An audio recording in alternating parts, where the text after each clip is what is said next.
Hola, ¿qué tal? Buenos días. Soy David Navas, soy el fundador y CEO de Axala. Somos una consultora de marketing y ventas B2B. Podéis ver información nuestra en www.axala.es. Y hoy vengo a hablaros o intentar responder una pregunta, bueno, que parece fácil a priori de responder, pero que vamos a ver que no lo es tanto.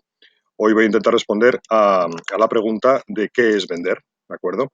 Y ya os advierto que lo voy a hacer, bueno, pues dando un pequeño rodeo, porque lo voy a hacer partiendo de una serie de conceptos que vienen de la filosofía. A mí me gusta la filosofía que se le va a hacer. Y aunque a priori pues no parece que tenga mucho que ver la filosofía con las ventas, pues veremos que a lo largo de esta pequeña presentación pues voy a intentar demostrar que sí. Al final la filosofía, bueno, ¿para qué sirve? ¿No? Pues sirve, de una manera radical, sirve para luchar fundamentalmente contra la ignorancia y la estupidez.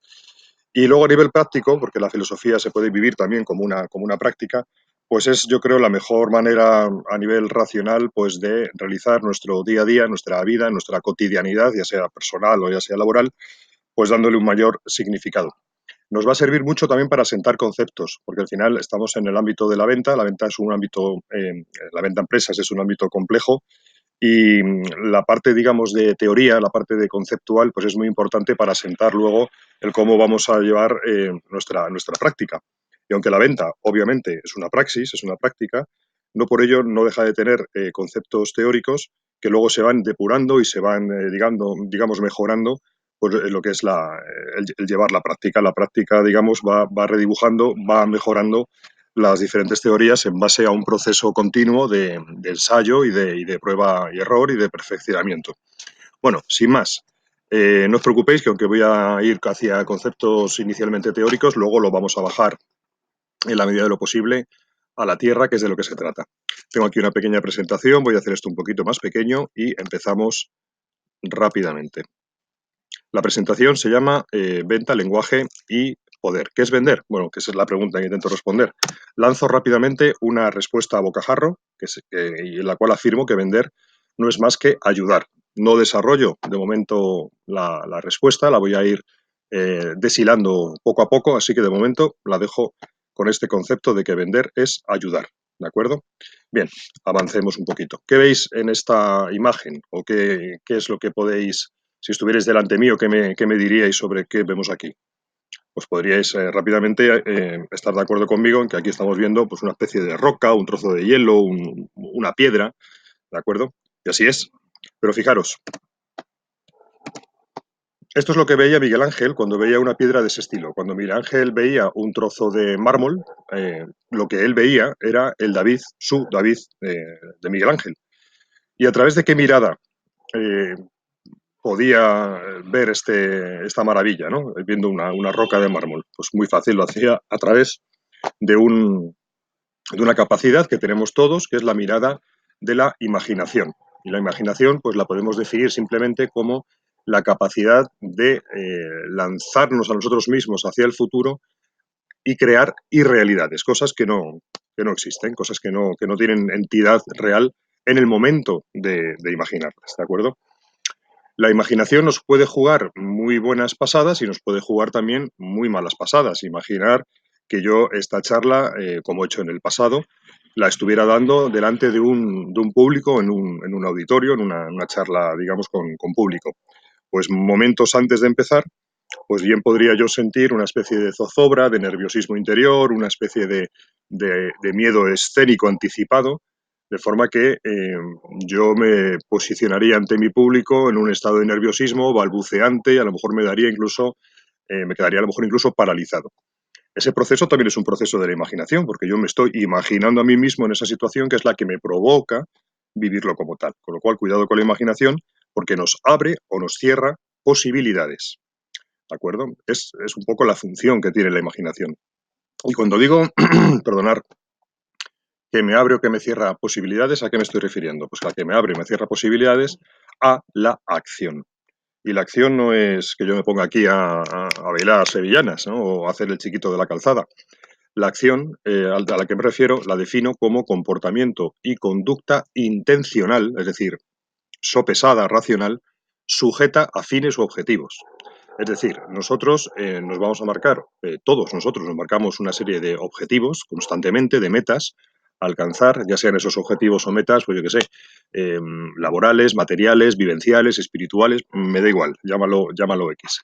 Y lo que hacemos es, bueno, pues lanzarnos a la consecución de esas metas o de esos objetivos. Por lo tanto, cuando hablamos de que la imaginación nos cierra o nos abre posibilidades a la acción, nos está abriendo o cerrando posibilidades de elegir una serie de objetivos y de lanzar nuestra conducta hacia la consecución de los mismos.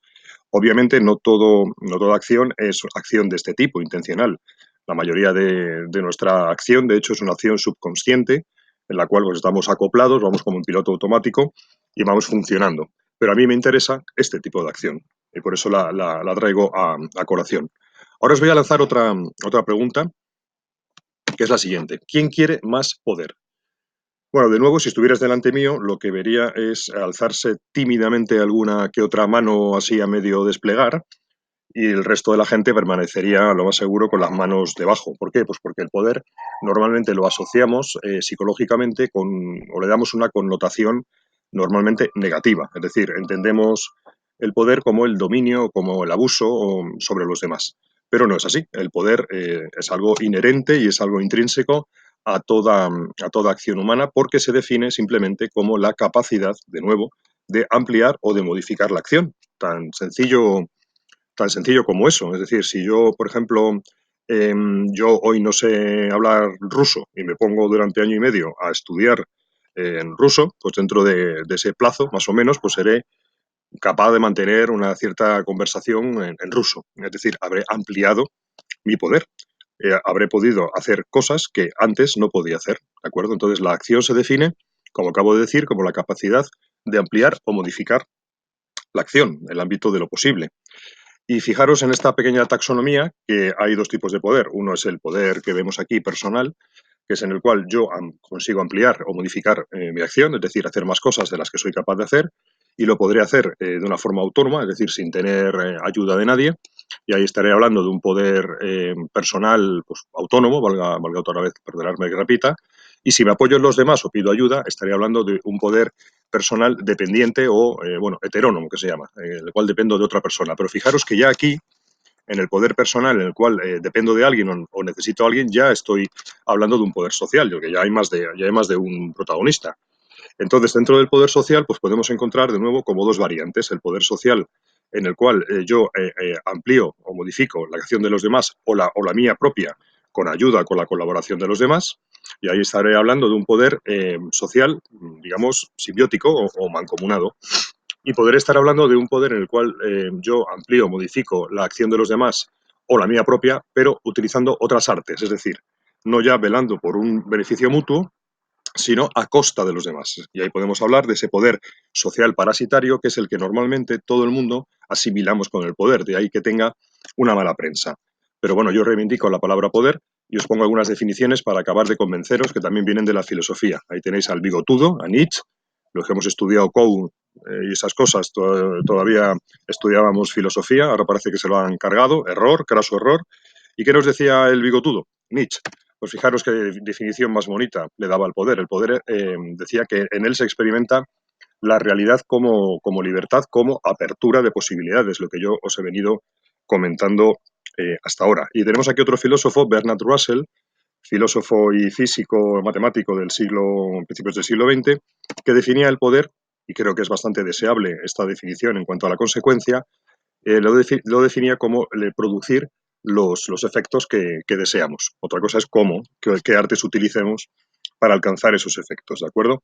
Así que bueno, poder es hacer real lo posible, es a nivel más prosaico, es una especie de deseo de mundo o de pasión por esa acción intencional que nos conduce a marcarnos diferentes objetivos, metas y poder conseguirlas. ¿De acuerdo? Tranquilos, que ya poco a poco vamos a ir yendo al ámbito que nos interesa, que es el de las ventas. ¿Vale? Lo que pasa es que esto es importante, por lo que luego comentaré. Vamos a seguir avanzando. Hablamos ahora de los deseos. ¿Y qué es un deseo? Bueno, pues un deseo es muy fácil. Un deseo no es más que la ascensión a la conciencia de que tenemos una necesidad o una carencia. Es decir, un deseo no es solamente un capricho. Un deseo es simplemente me doy cuenta de que tengo sed y me levanto y voy a beber agua. me doy cuenta de que estoy aburrido y a nivel consciente soy consciente de esa carencia, de esa necesidad de compañía, por ejemplo, y llamo a un amigo y me voy a tomar unas birritas con él. Entonces, los deseos es algo pues, que es el motor de la acción. También lo decía otro filósofo que era Spinoza, que decía que la esencia del hombre es el deseo. Imaginemos que no tuviéramos ningún deseo, absolutamente ninguna necesidad y ninguna carencia. ¿Qué nos pasaría? Pues esto. No habría ningún tipo de acción, no tendría sed, no tendría necesidad no tendría hambre, no tendría necesidad de compañía, no tendría ningún objetivo. Seríamos una especie de ameba flotante orgánica, pues que acabaría condenada a la disolución. De hecho, fijaros que la depresión profunda se caracteriza como la ausencia total de deseos. Con lo cual, ojito, con los deseos es algo fundamental y es nuestra esencia. Bien, avancemos un poco más. No quiero extenderme demasiado. Aquí es lo que os he comentado, que es la aparición en la conciencia de una necesidad o una carencia. Y fijaros que hay tres tipos de deseos fundamentales, primarios, a los cuales los demás siempre van a remitir. El primero es el deseo de satisfacción personal. Todo lo que hacemos lo hacemos porque en el fondo buscamos una satisfacción personal. Incluso, me pongo un poco dramático, el dar la vida por una causa, la que sea, lo haríamos porque en el fondo eso nos satisface en nuestro foro interno. Hay otro poder primario que un poco pone un contrapeso a este primero, que es el deseo de aceptación social. Somos animales hipersociales y buscamos la aceptación del otro, el ser aceptados en un grupo, ¿de acuerdo? Y luego el tercer deseo fundamental y primario que todos tenemos es el deseo de ampliar nuestro mundo. Precisamente lo que Nietzsche llamaba la voluntad de poder. El deseo de ampliar mis posibilidades de acción, el de hacer más cosas de las que hago, el tener más cosas de las que tengo o el ser más de lo que soy o cosas distintas a las que hoy soy, ¿de acuerdo? Bien, avancemos un poquito en la presentación y vuelvo a traer a colación la pregunta que intento responder y digo que es vender. Vender decía que era ayudar, ahora la voy a refinar y digo que vender es ayudar a alcanzar los deseos de otros, a colmar los deseos de otros. Dicho de una forma menos prosaica, vender podría ser, o lo defino como ayudar a solucionar las carencias o las necesidades de nuestros clientes. ¿Vale? Deseo era la subida a la consciencia de una necesidad o una carencia, por lo tanto, si vender es ayudar a colmar deseos, vender es ayudar a colmar, a alcanzar las necesidades o las carencias que tienen nuestros clientes.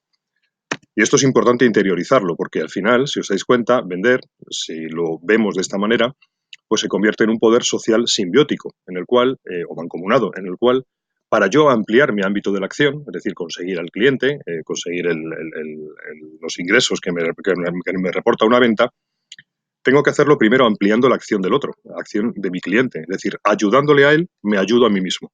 O dicho de otra manera, que es lo mismo, para ayudarme a mí mismo, primero tengo que velar por ayudar a mi cliente a resolver ese problema, esa necesidad o esa carencia. ¿De acuerdo? Hay otras artes, hay otras formas de vender que no tiene implícitamente considerada esta consideración. Aquí tenéis un dibujito que, por cierto, he hecho yo, espero que os guste, donde se ve a un tipo pues, con un mando a distancia y aquí otro con una antenita y le está bueno, pues, llevando con el mando a distancia, le está manejando. Aquí sí que estamos hablando de que vender podría ser vender a través del engaño, de la manipulación, de lo que se conoce como vender una moto, es decir, vender sabiendo que no importa lo que el otro desee, es decir, yo le coloco algo y no me preocupo realmente por si el otro realmente lo necesita. ¿Es esto vender? Bueno, yo no lo considero vender, porque lo tengo muy interiorizada la otra visión. Vosotros lo podéis considerar vender, yo no, lo considero engañar, manipular, etcétera. ¿De acuerdo? Bien, ¿qué aplicaciones tiene esto en la venta? Bueno, pues fundamentalmente en la venta, que yo lo defino un poco como el arte del intercambio o la consumación del intercambio, lo que yo tengo lo que me permite esta visión, que como veis traigo desde una serie de conceptos que tienen mucho que ver con los valores y con la filosofía, es que realmente cobra sentido para mí eso de poner, que estamos un poquito hartos de oír, de poner al cliente en el centro. ¿Por qué? Porque desarrolla o me ayuda a desarrollar una vocación de servicio. La vocación es cuando tú haces algo que te gusta mucho hacer, que realmente para ti es muy importante hacerlo porque la vocación médica, un médico pues es médico por vocación porque en su foro interno lo siente como algo muy valioso para él, el ayudar a curar a los demás. Bueno, pues esto nos ayuda a desarrollar esa vocación de servicio que es, primero tengo que ser consciente de que ayudando al otro es como me ayudo a mí mismo. y tengo que desarrollar bueno, pues esas ganas o esa importancia que implica el descubrir las carencias y necesidades de los demás y poder bueno, pues suplirlas con el producto o servicio que yo les estoy ofreciendo. Esto no implica una docilidad ante el cliente, es decir, no por poner al cliente en el centro quiere decir que yo tenga que decir sí guana a todo lo que me diga y bueno, y no poder, digamos, discutir o de una forma positiva o dar mi opinión frente a él si creo que está equivocado, porque como yo lo que quiero es ayudarle, bueno, pues yo tengo que ayudarle, pero sin tampoco perjudicarme a mí mismo. Es decir, no implica esa falta de firmeza y también implica mantener el control. Un médico, evidentemente, por mucha vocación que tenga de servicios a sus pacientes, no pierde el control. No le dice al cliente, bueno, pues aquí le doy unas medicinas y se las toma a usted cuando le apetezca. O no le dice, bueno, pues habría que operarle, bueno, pero bueno, usted ya verá si viene mañana o viene pasado. No, el médico muchas veces es firme y dice, oye, mira, esto es lo que tienes que hacer y punto. Entonces nosotros dentro del proceso comercial tenemos que también perder el miedo a ayudar a nuestro cliente sin perder nosotros el control, sin perder nosotros las riendas, o por lo menos compartiendo. Muchas veces nosotros pedimos algo al cliente y el cliente no nos lo da. Es una información que yo necesito para poder avanzar en la negociación o para poder avanzar en el proceso de entenderle para poder surtirle de lo que él necesita. Y el cliente no me da respuesta, o el cliente no me está dando toda la información que yo necesito, o me está ocultando cosas. Ahí yo también tengo que hacérselo ver. Tengo que mantener una firmeza y tengo que mantener un control, porque sin control, al final le ayudo a él, o creo que le estoy ayudando a él, pero me estoy perjudicando a mí mismo. ¿De acuerdo? O sea, que son temas importantes. Es una especie de toma y da, como casi todo en la vida. Por cierto, los intercambios, hay una máxima, ¿no? Nadie intercambia nada si no está seguro o convencido en su subjetividad de que en el momento de hacer el intercambio recibe más de lo que da. Eso es una ley fundamental de la praxeología, que es la ciencia que estudia la acción humana, y es una perogrullada, evidentemente. Es decir, en el momento en que intercambiamos algo, lo que yo intercambio, lo que yo doy, asumo que tiene menos valor que de lo que recibo. Y la otra parte es igual. Por lo tanto, para mí, la venta es consumar intercambios de valor mutuo. Y esto implica que no solamente tengo, y estoy hablando sobre todo de la venta a empresas, esto implica que el papel de vender no acaba en la venta, no acaba en el momento en que yo realizo el intercambio, sino que la empresa, incluso el comercial, tiene un papel fundamental que es verificar que realmente el cliente recibe lo que esperaba. Es decir, verificar que yo acabo entregando a mi cliente aquello que le prometí y que realmente le sirve. Es decir, que su satisfacción no se queda solo en el momento del intercambio, sino que tengo que verificar o que validar o que preocuparme de que no se produzca un arrepentimiento de la compra, que es algo que todos los que compramos algo odiamos. Imagínate que compras algo, en el momento de comprarlo estás convencido de ello, pero luego vas a tu casa y a los 5 días te has arrepentido de esa compra. Bueno, pues esto es algo que nosotros tenemos que velar si queremos llegar a lo que pone ahí en la palabra rojo al final, que es la fidelización, que es que el cliente establezca una relación sincera de confianza hacia nosotros y nos compre una y otra vez, una y otra vez y una y otra vez. Pero para ello tengo que interiorizar que la venta no es solamente consumar intercambios de valor mutuo en el momento de hacerlo, insisto, sino que tengo que verificar, validar que el cliente no se arrepiente de su compra, que realmente resuelvo su problema y que éste queda satisfecho. ¿Qué más cosas nos pueden servir estos conceptos dentro del ámbito de la venta? Bueno, pues muy importante.